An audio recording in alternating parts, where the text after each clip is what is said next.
Hey, what's up guys? So in this video ay magre-review po tayo ng panibagong project at ito ay walang iba guys kundi itong GoGoBit mga kaibigan. At dito guys para siyang Binance kung saan magte-trade lang kayo at magbe-bet kayo ng mga crypto dito. Either top or bottom siya, no? So at the first part ng video na to, tuturo ko muna sa inyo paano mag-register. Okay, so i-click nyo lang guys yung link sa aking pin comment at doon guys pag kinik nyo na nun, pupunta kayo dito sa website na to at nandito kayo sa homepage niya. Una, gagawa muna kayo ng account. So kapag gagawa kayo ng account guys, gawa muna kayo ng email, then password, tapos ito yung registration code, referral code, which is automatic ngayon pag click nyo yung link, meron na ganyan. Just i-register nyo lang, no? Tapos guys, kapag nilagay nyo na yung email nyo guys, lalagay lang kayo ng code guys katulad na ito. At pagkatapos nyo guys mag-register ng account guys, gagawa na kayo dito sa login page. Ilagay nyo na yung ginamit nyo na password, okay? At pagkatapos nun guys, mapupunta na kayo dito sa mismong website nila at ma-access nyo na fully. So itong platform nila guys, talagang inano to for cellphone, pero pwede na nyo naman i-access sa PC. So dito guys, trading to guys, no? So bagong-bago yung itsura nito guys. Medyo kung familiar kayo sa Bybit at yung mga iba pang mga bit na mga trading platform, para siyang ganito. Kaya GoGoBit yung tawag sa kanya guys. So trading lang to guys, no? Dito pwede kayo mag-trade ng mga cryptocurrency guys, no? So ito yung mga tatlong rason bakit kailangan nyo daw i-ano yung GoGoBit. Una, innovative, bago yung mga features nila. Advanced yung mga security measures at mabibilis yung mga transactions, no? At pangalawa, yung mga fees nila, no? Sobrang baba daw at mas mataas yung rewards na binibigay nila. No, meron silang 20% transaction free sa mga exchange na sa mga fee exchange na nakuha mo dun sa mga users na na-invite mo. So, pwede rin kayo guys mag-referral dito. Tapos, yun, meron din silang security na okay naman daw, no? So, para mag-invest guys, madali lang. Una, gagawa mo na kayo ng account. Pangalawa, complete nyo na yung authentication. Tapos pangatlo, syempre, lalagyan nyo na ng pera. No, pa-fund nyo na yung GoGoBit nyo ng pera, which is yun yung gagamit nyo pang invest. At pang-apat, yun, magsisimula na kayo nun. No, magte-trade na kayo. At pang-lima, syempre, kaka-cash out nyo na. No, so, available siya sa App Store, Android, at Google Play. So, pwede nyo i-check. At pwede nyo rin double-check yung kanilang company. No, yung mga team behind this. At yung mga iba't iba pang rules, no? As andito rin yung mga social media nila, no? So, ituro ko muna sa inyo guys kung paano maglalagay ng pera dito. So guys, kung gusto niyo mag-invest dito at gusto niyo mag-fund, una, kailangan niyo muna i-fund, no? So, pupunta na dito kayo sa 3 bars na yan. Tapos, ayan, pwede nyo pala i-access yung mga iba't iba pang features dito. May wallet, change password, authenticator, mga iba-iba pa, logout, yan. Pwede na rin i-change yung ID nyo at yung email nyo dito, no? Pero, kung gusto nyo guys na mag-fund nga dito mga kaibigan, ang gagawin nyo lang is pupunta kayo dito sa My Wallet at mapupunta kayo dito sa wallet nyo. So, dalawa lang pwede nyo gawin dito, deposit or withdraw, no? So, makita nyo rin yung history dito. Tapos, pagbalik, pwede mo kayo bumalik dito. So, sa deposit guys, kung gusto nyo mag-withdraw, no? Ilalagay nyo lang kung magkano yung i-deposit nyo. So, let's say 500 i-deposit natin, no?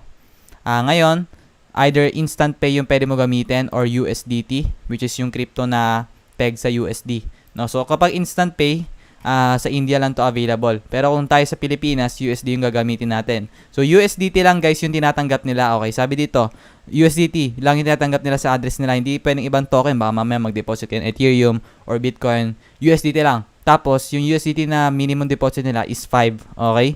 So ipapay nyo lang, pindutin nyo yung pay now, lagay nyo kung magkano, confirm nyo kung tama. Tapos kung ano yung network na gagamitin nyo, either TRC20 or BP20, okay? Tapos, pipindutin nyo lang Pay Now. At ang mangyayari dito guys, please complete the payment within 1 hour and submit after the timeout. Ngayon, ang gagawin nyo lang guys is, ikakopy nyo tong address na ito. No? Kakopy nyo yan, no? At BEP20, so pupunta tayo sa Binance natin. Kung gusto natin mag-deposit dyan, pipindutin na lang natin deposit. No? Deposit crypto. Okay, ganyan lang gagawin natin. Tayo mismo mano-mano. So, USDT, lalagay mo. Tapos, yung network, pinili natin BEP20. No? So, ito yon. Tapos, ilalagay nyo lang yung address. So, hindi pala deposit. Withdraw pala. Okay? Withdraw. Dito sa withdraw button, okay? Ilalagay nyo lang yung address nila. Tapos, syempre, USDT yung gagamitin nyo. No? Tapos, yung withdrawal network, BEP20 or TRC20 kung ano yung pinili nyo. No? Tapos, ilalagay nyo lang yung address, kinopy-paste nyo nga doon. Tapos, yan, BEP20. Tapos, ilalagay nyo dito kung magkano yung amount. So, 500. No? Tapos, yan, ikiklik nyo lang yung withdraw.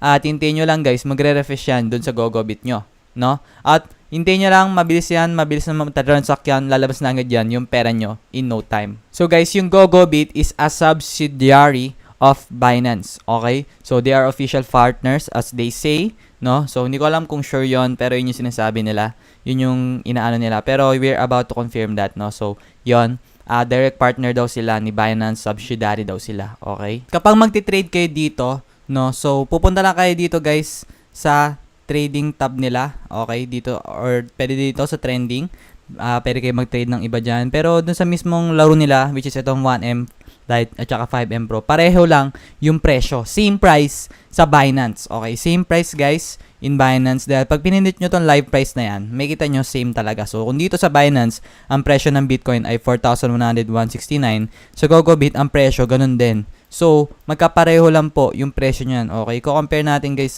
ayan o, pareho lang yung presyo ng Binance tsaka ng GoGoBit. Same price, 4,165 dito. Ayan, 4,166. Same price kung nakita nyo dito. Same price lang siya mga kaibigan.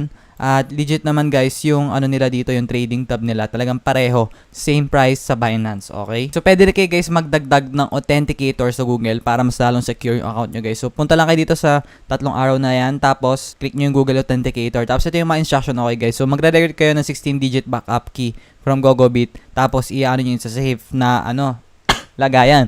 So open nyo lang yung Google Authenticator nyo na mag-ida-download nyo either sa App Store or sa Play Store. No, harap lang kayo dyan ng mga kahit anong authenticator dyan, marami. Ako, gumagamit ako nyan para sa Binance ko. Tapos, kapag meron na kayong authenticator, lagyan nyo yung GoGoBit account nyo, tapos copy nyo yung 16-digit key na yun. Tapos, magkakaroon na kayo ng digital code doon sa screen. Tapos, yun yung gagamitin nyo guys every time na maglalagin kayo para ma-secure na yung ano nyo. So, download nyo lang dito guys yung authenticator, tapos copy-paste nyo yan dyan, no, para safe na safe yung account nyo. So, next naman guys, sa withdrawal, no, kung magwi-withdraw kayo dito, either USDT or bank, kayo bahala. Pero para sa akin, syempre nasa crypto tayo, USDT. So, BP20, ilalagay nyo lang guys yung address nyo, no. So, gagamitin nyo guys, syempre yung authenticator dito, no. Pero ilalagay nyo yan guys dito sa wallet, i-withdraw nyo, ilalagay nyo yung address, tapos yung amount, kung magkano gusto nyo, sabihin natin 500, tapos i-withdraw nyo, no? So dito guys sa authenticator, kailangan nyo ng authenticator guys bago kayo mapag-withdraw. Kasi ganoon talaga yun para safe, kailangan may confirmation ulit. Okay, para hindi ma-hack kayo. So ngayon, pag meron kayo na dito, 'di ba, sa authenticator na to, i-next nyo lang guys, tapos makita nyo dito yung authenticator nyo. So yun yung magiging nyo, tapos ilalagay nyo yung code dyan. Ngayon guys, kapag na-confirm nyo na yung authenticator nyo at okay na, pwede na kayo guys mag-withdraw dito sa wallet nyo. Okay, so lalagay nyo lang dyan guys yung wallet address nyo, which is makita nyo yan dun sa Binance. So sa wallet address nyo guys, punta lang kayo dito guys sa deposit, no, deposit crypto. Tapos ikukunin nyo dyan guys yung wallet address nyo, BEP20, no. So USDT binabayad nila, tapos BEP20, tapos copy nyo lang yan, lagay nyo dito sa GoGoBit, ganyan, add. Tapos once na okay na yan, ilalagay nyo lang kung magkano withdraw nyo. Tapos, i-withdraw nyo na, i-confirm nyo na. Okay, so ganun lang yon kung paano mag-withdraw. So guys, kung nagtatap pa kayo sa project na to guys, pwede kayo mag-join sa kanilang community. Okay, so search nyo lang GoGoBit mga kaibigan sa Telegram, or sa Instagram, or sa Twitter, Discord, pwede rin kayo dyan mag-search. Pero, dito sa GoGoBit guys, meron silang 3x plan guys. It's so great. No, so 3x plan, basically, this is how it works. No, so 3x plan means na if you lose $1, you need to use $3 on the next trade. No, if you lose $3, you'll use $9 on the next trade. So parang gano'n lang siya, no. So kailangan yung mga losses mo, kailangan at least one profit, yung $1 yung gagamitin mo, and then kaya siya naging 3x plan. Okay, so gano'n 'yon.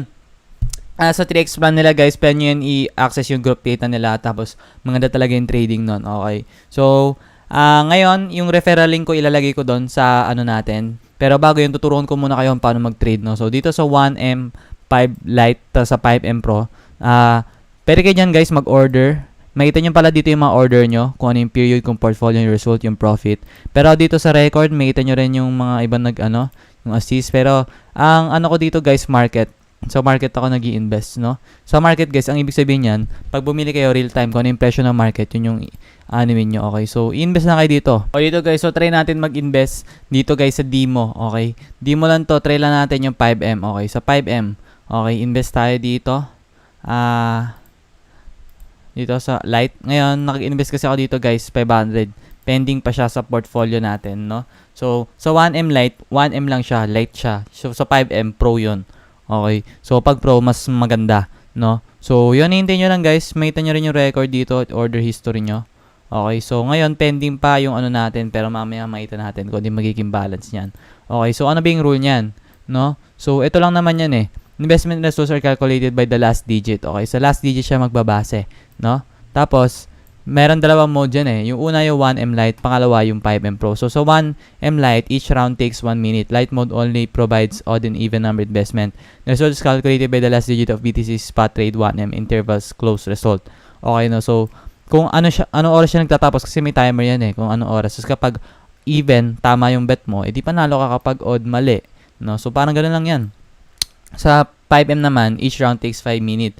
Pro mode unlocks full investment method of GoGoMeet kasi yung result niya is calculated by the last digit ng BTC USDC spot trade which is sa Binance live price. Makita nyo naman yan.